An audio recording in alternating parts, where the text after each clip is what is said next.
Desde los inicios de la humanidad, la corrupción ha sido un flagelo social y la sociedad misma ha buscado defenderse y protegerse por todos los medios posibles de este flagelo.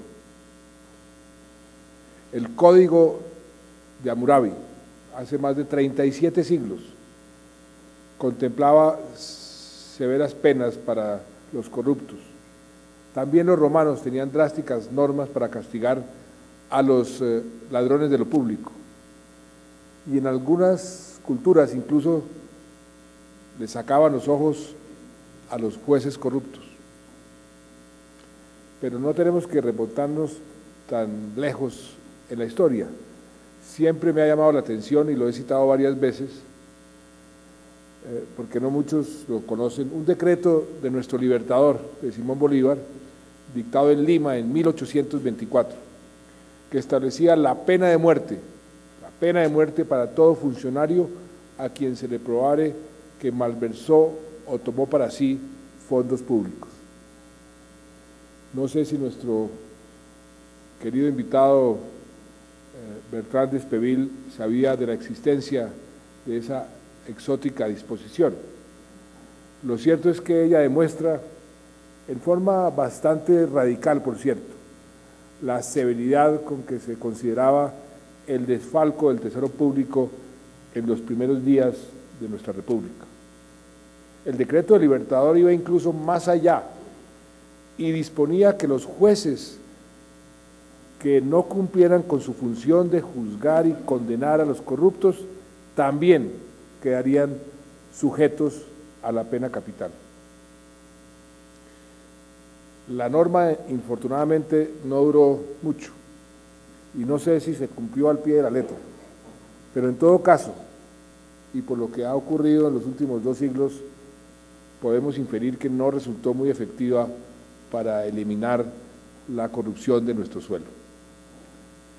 Porque la corrupción, como bien lo expone Bertrand d'Espeville en el libro, no disminuye por el solo hecho de promulgar leyes más estrictas o penas más severas. La corrupción es un fenómeno complejo que debe atacarse, si se quiere tener éxito, de manera integral, a través de múltiples estrategias.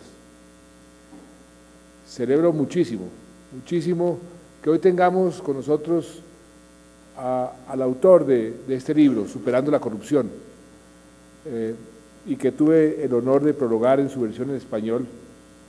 Como bien dijo el autor, es hoy la segunda lengua en el mundo, y que en buena hora Planeta ha tomado la responsabilidad de entregar al público, no solamente de nuestro país, sino de todas las naciones hispanohablantes.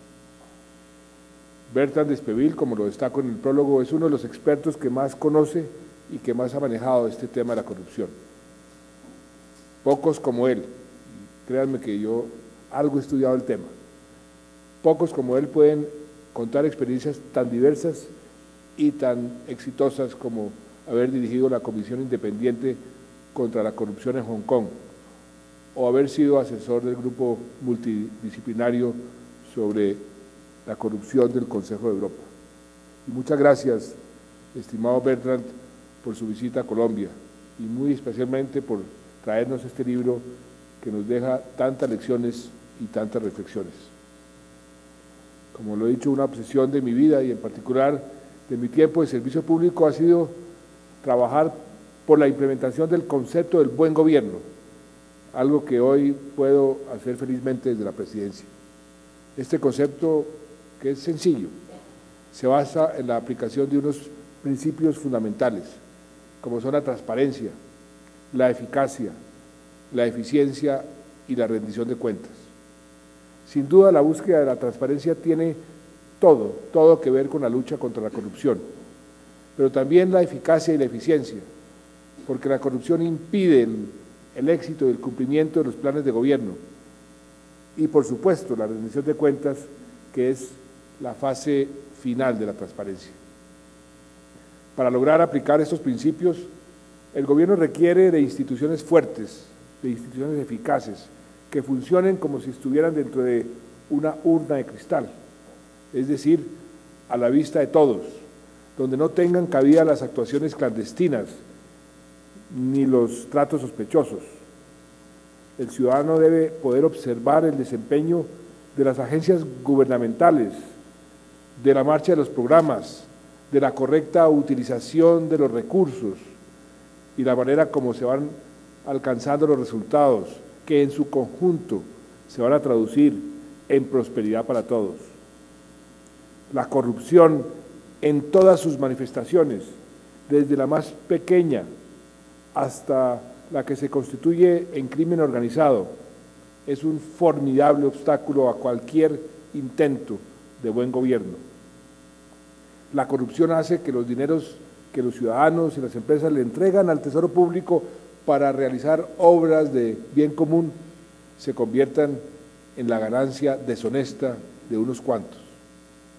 Porque el corrupto no roba al Estado, sino que nos roba a todos nosotros como parte de la sociedad. Se apropia de los impuestos que pagamos y nos limita de esa forma nuestro futuro. Como bien lo ha señalado Bertrand d'Espeville en su libro, hace unas décadas hubo economistas que afirmaron, así cueste creerlo, que la corrupción era benéfica para la sociedad. Y a menudo se ha presentado una ambivalencia en la población frente a este tema, porque no ha entendido el poder destructivo de la corrupción, un fenómeno que ya no puede ser visto como un delito de cuello blanco, pues está tan manchado de sangre como cualquiera. Porque la corrupción, y de esto debemos ser conscientes, se ha convertido en el gran aliado del crimen organizado.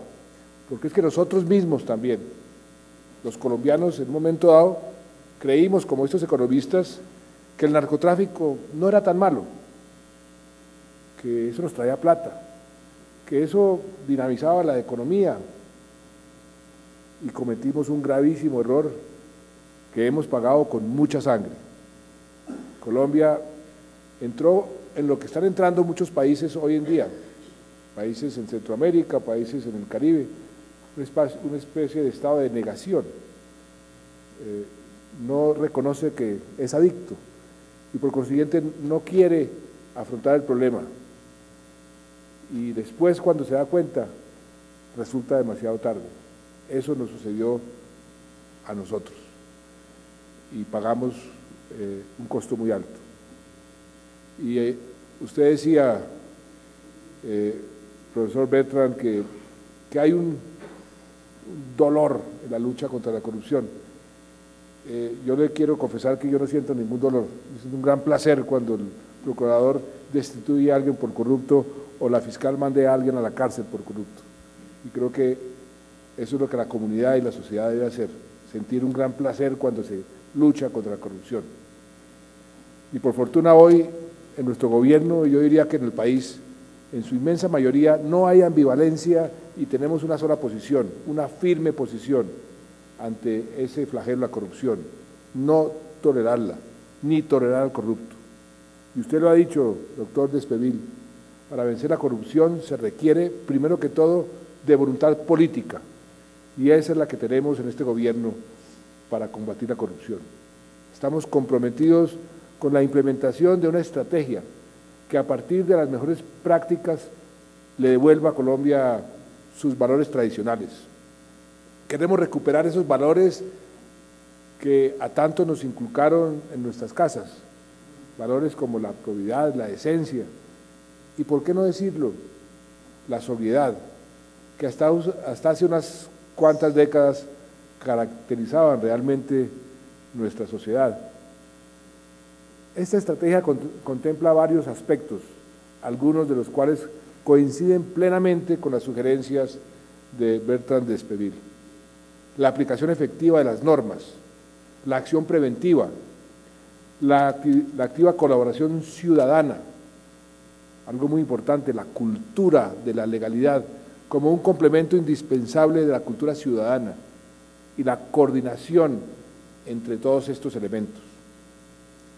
Tenemos claros y muy claro que un primer paso es el de identificar las oportunidades de corrupción para poderlas eliminar.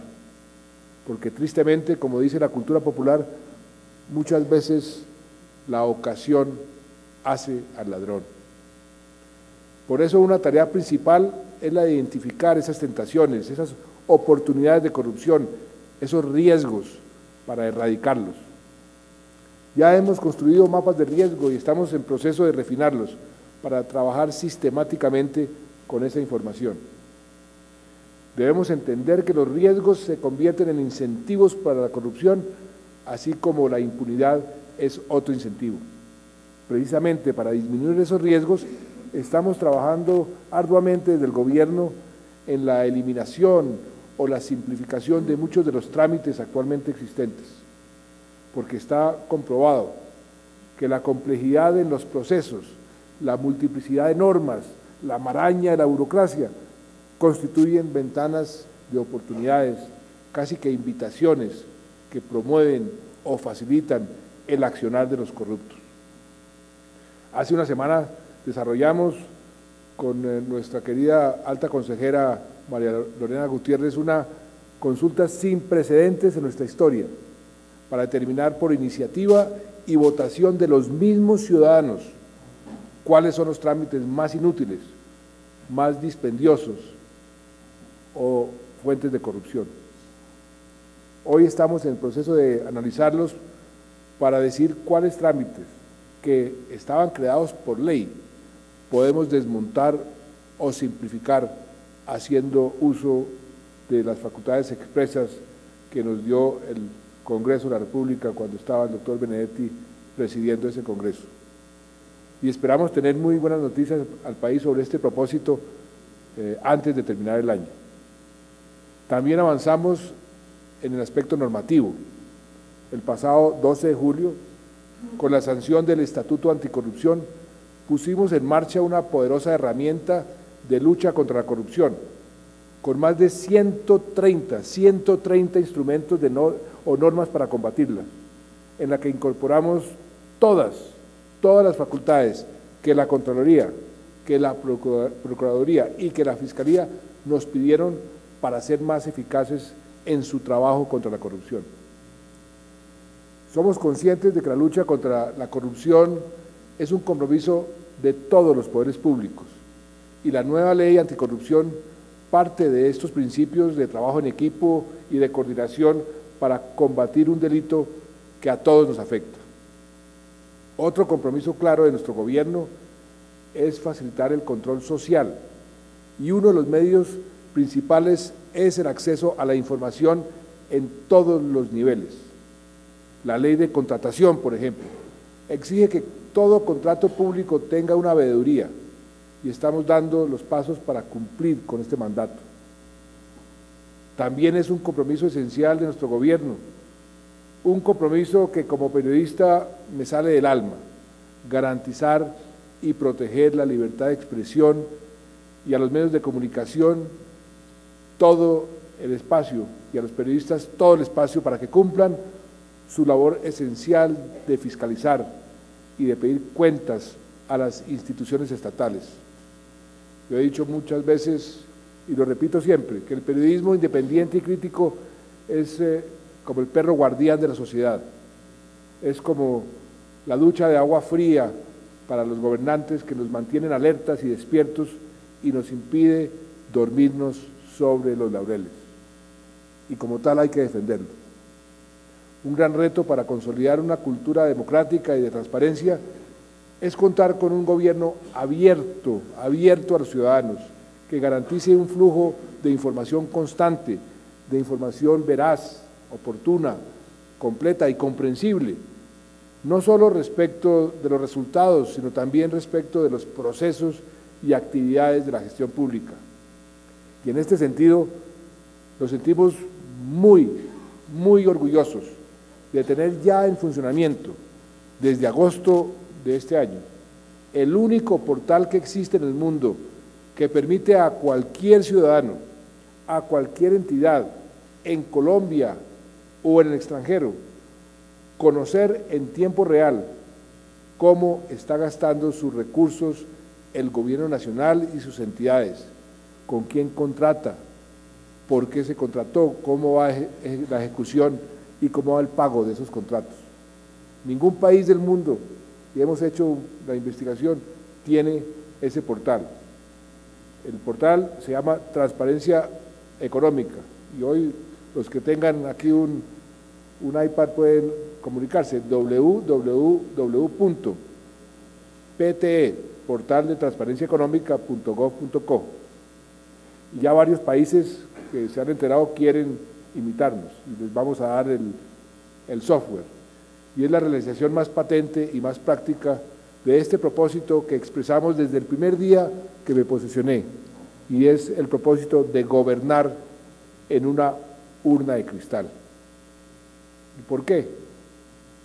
Porque donde hay luz, donde hay claridad, no anidan las cucarachas, ni prosperan los corruptos.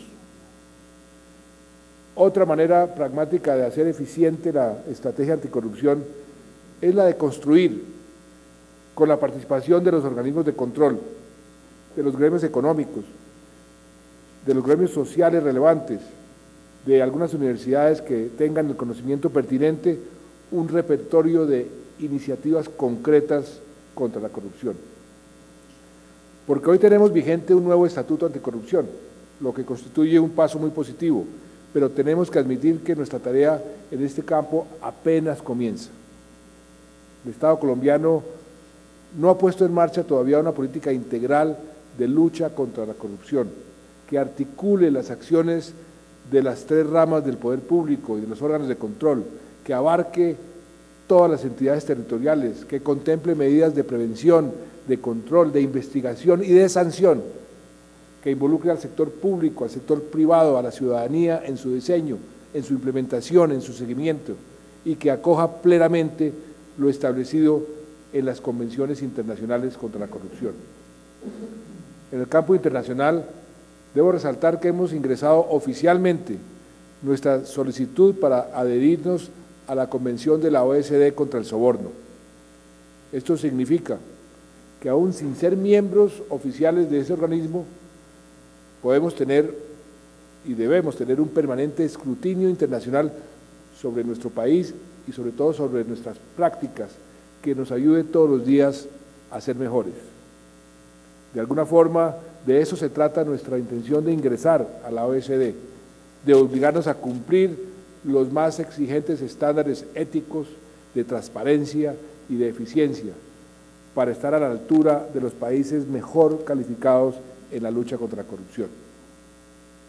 En el frente interno, nuestro compromiso es avanzar en el diseño y en la implementación de esa política integral que tanta falta hace en nuestro país y cuya formulación es además una tarea que debe estar vigente porque está establecida en nuestro plan de desarrollo. Y tenemos también el reto de construir en todos los niveles de la sociedad, en la familia, en la escuela, en las universidades, en las empresas, en el gobierno mismo, esa cultura de la legalidad. El trabajo con los niños y los jóvenes es realmente estratégico en este aspecto, y por eso con el Ministerio de Educación estamos adelantando un programa para fortalecer las competencias ciudadanas que va a llegar a las 6.900 instituciones educativas oficiales del país. Queremos enfatizar en las aulas el respeto a los derechos humanos y muy especialmente enseñar a convivir en paz en medio de la diferencia. Todos estos propósitos, tanto la definición de una verdadera política integral contra la corrupción como la promoción de una cultura de la legalidad, requieren de una institucionalidad adecuada, y en eso vamos avanzando. El Estatuto Anticorrupción crea dos comisiones. La primera, una comisión nacional para la moralización, que yo mismo voy a presidir, con la participación de los organismos de control, auditoría e investigación y de presidentes de las altas cortes y del Poder Legislativo, que tienen entre sus tareas velar por la correcta aplicación del Estatuto y además probar una política integral del Estado, una política que sea integral en la lucha contra la corrupción. La segunda es la Comisión Ciudadana, también para la lucha contra la corrupción. en la que los ciudadanos organizados, vale decir los gremios, las ONGs, las universidades, los medios, las veedurías ciudadanas, los sindicatos, la iglesia o las iglesias, entre otros, harán el respectivo seguimiento y la evaluación a la estrategia. Y hoy me complace anunciar que vamos a instalar estas dos comisiones antes de que termine el año. En lo posible, si podemos que todos los organismos elijan a sus voceros el próximo mes de noviembre, para que inicien cuanto antes sus importantes funciones. Y algo más, teniendo en cuenta la trascendencia de esta lucha contra la corrupción para el futuro de nuestra nación y la necesidad de que el mismo presidente, que sea el presidente que lidere y se apersone de su ejecución, vamos a crear en la Presidencia de la República una secretaría que va a centralizar el tema de la lucha contra la corrupción para que se encargue, bajo mi directa orientación y responsabilidad, de la coordinación de la política integral que apruebe la Comisión Nacional para la Moralización. Quien ocupe esta secretaría será un funcionario del más alto nivel que tendrá participación en el Consejo de Ministros, va a impulsar la construcción de mapas de riesgo y va a enfocar la atención del Estado sobre las áreas neurálgicas para la corrupción, como la salud, como la educación, como la infraestructura y todo el tema del control interno. Teniendo en cuenta que los jefes de control interno de todas las entidades del sector central, de acuerdo con el nuevo estatuto, serán en adelante designados por el presidente y dependerán directamente de la presidencia, el nuevo secretario va a ayudar a que el jefe de Estado pueda cumplir de la mejor forma con esta delicada responsabilidad. Y no puedo dejar de referirme, porque tiene mucho que ver con la corrupción, a la aberrante situación que se presentó y que ha revelado nuestra Fiscalía General de la Nación sobre las denuncias por asesinatos en la llamada masacre de Mapiripán, cometida por los paramilitares en 1997, que ahora resulta que muchas son falsas. Al parecer, más de la mitad de las supuestas víctimas que aparecen en la sentencia que profirió ni más ni menos la Corte Interamericana de Derechos Humanos contra el Estado colombiano, están vivas o no murieron en la mencionada masacre y están recibiendo cuantiosas indemnizaciones basadas en la mentira y en el fraude procesal. Esto es gravísimo porque no solo se trata de un fraude al Estado cometido por las falsas víctimas y sus abogados, sino que es una burla al sistema internacional de derechos humanos y al sistema interamericano que tanto hemos defendido. Le he pedido a la canciller que informe oficialmente de estas revelaciones al secretario general de la OEA y que ponga este tema en la agenda de la próxima reunión de cancilleres, tema de mucha gravedad. Es triste que situaciones como estas, de avivatos que no pueden llamarse más que corruptos, minen la credibilidad del sistema interamericano de derechos humanos. Además se confirma lo que mucha gente venía diciendo respecto de que hay intereses oscuros, intereses económicos que utilizan dicho sistema, que hacen burla de él para lucrarse a costa de los recursos públicos del Estado, que son los recursos de todos los ciudadanos. Se decía que algunos abogados aconsejaban a sus clientes que no conciliaran en la justicia nacional, porque siempre podían sacar mejor tajada, mayores indemnizaciones, si acudían a la Corte Interamericana. Lo que no nos imaginábamos, ni se nos cruzaba por la mente, es que pudieran recomendarles que mintieran y que se hicieran pasar por víctimas cuando no lo eran. ¿Qué más acto de corrupción que este? Debe servirnos también esta experiencia para que aquí redoblemos los controles, ahora que vamos a comenzar a implementar la ley de víctimas, para que no se nos cuelen falsos beneficiarios, aplicando los controles y las sanciones que la ley establece para quienes se presenten como víctimas sin serlo. Y sabemos, apreciados amigos, que la lucha contra la corrupción es larga y es difícil, pero hoy quiero resaltar, en esta feliz ocasión en que presentamos una obra esclarecedora sobre este tema, que el gobierno y la sociedad de nuestro país estamos hastiados de la corrupción y que tenemos la firme decisión de combatirla y de erradicarla. El próximo domingo, millones de colombianos escogeremos a nuestros mandatarios regionales, a los alcaldes, a los gobernadores, a los diputados, a los concejales, a los ediles, y es el momento ideal para que a través del voto castiguemos a los corruptos y elijamos a los más probos, a los más capaces, a los más honestos. Ojalá pudiéramos mandarle, Francisco, este libro a los recién elegidos, a todos los alcaldes, porque sería un buen paso para que inicien sus mandatos. Y finalizo con la cita de un párrafo del libro de Bertrand Despeville, cuya lectura y consulta no dudo en recomendar. Dice así: cuando la corrupción lleva mucho tiempo infectando todas las partes de la vida diaria de una comunidad, es poco probable que ocurra una cura milagrosa, y es posible que el tratamiento sea largo y doloroso. Tenemos que encontrar la fuerza. Es necesario perseverar. Es una palabra, mi querido Bertrand, que yo uso muchísimo.